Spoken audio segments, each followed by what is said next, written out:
Esse é uma figura infeliz, ele é uma liderança política absolutamente infeliz, no sentido de que o Brasil, de fato, precisa ter forças políticas mais à direita, centro-direita. Agora, o que se pensa num país civilizado é você ter uma direita liberal, uma direita ilustrada, uma direita que propõe um modelo de organização da sociedade baseado na liberdade de mercado, liberdade individual. Agora, infelizmente, os líderes da direita do Brasil são líderes não liberais, são líderes que namoram o fascismo, a violência. Esse sujeito é um cara que prega violência. É um cara que prega pena de morte e defende ações de policiais de maneira sem critério. Então, é uma direita tão não sofisticada, tão básica, tão baseada em raiva, em agressão. O Brasil precisa de uma direita, eu sou um dos que acha que é fundamental. Agora, tem que ser uma direita ilustrada, liberal, dentro dos marcos da legalidade, da democracia.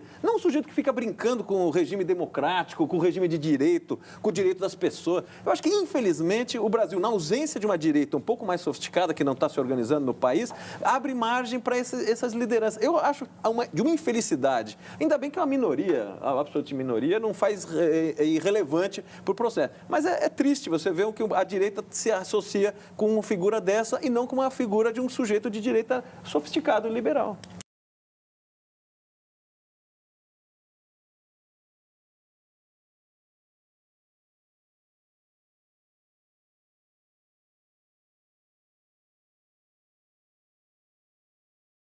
Deputado, aproveitar o tempo aqui, que temos só 7 minutos, e estou muito curioso para saber algumas das propostas no campo econômico do senhor. O senhor tem uma questão que fica difícil para a audiência entender. O senhor tem um histórico no Congresso de ser contra várias privatizações, o senhor, se não me engano, votou contra o Plano Real, recentemente o senhor votou contra o Cadastro Único Positivo.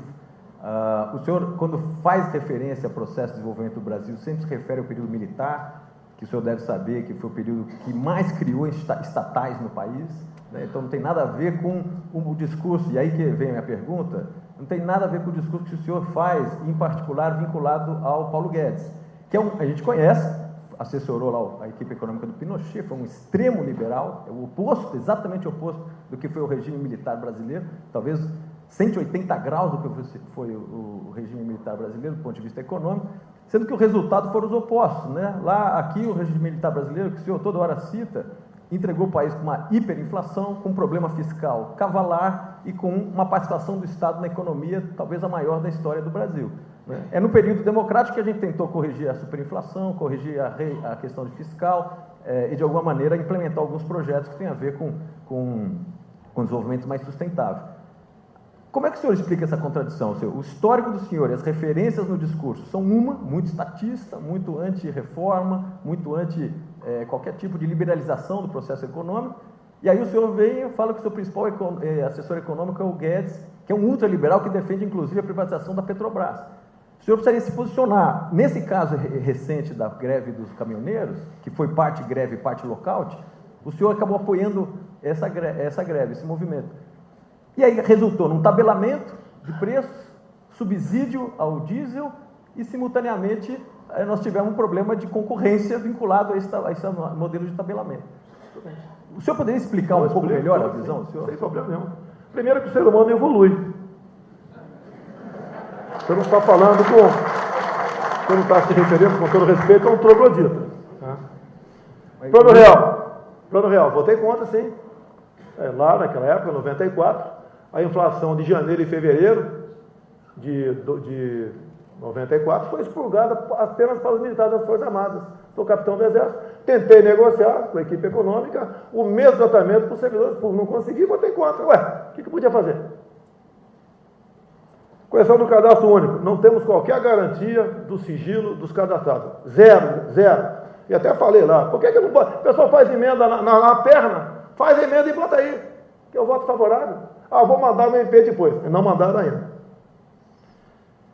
Quanto a estatizante, eu queria saber, em 70, se não fosse estatal, né, quem faria Itaipu Binacional?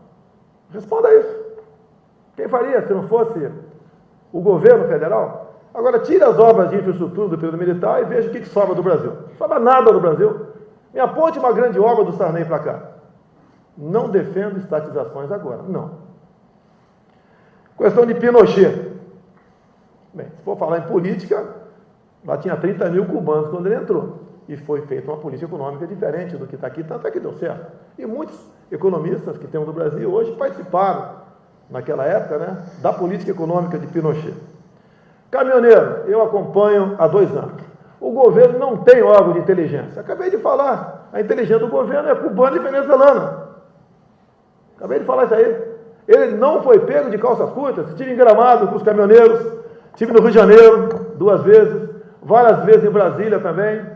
Problemas que eles têm todos. O governo simplesmente é insensível. Ou melhor, não tem moral para buscar a solução de problemas, que está tudo loteado. Quando fala em multagem eletrônica, tem uma pequena máfia de colega meu que trata esse assunto.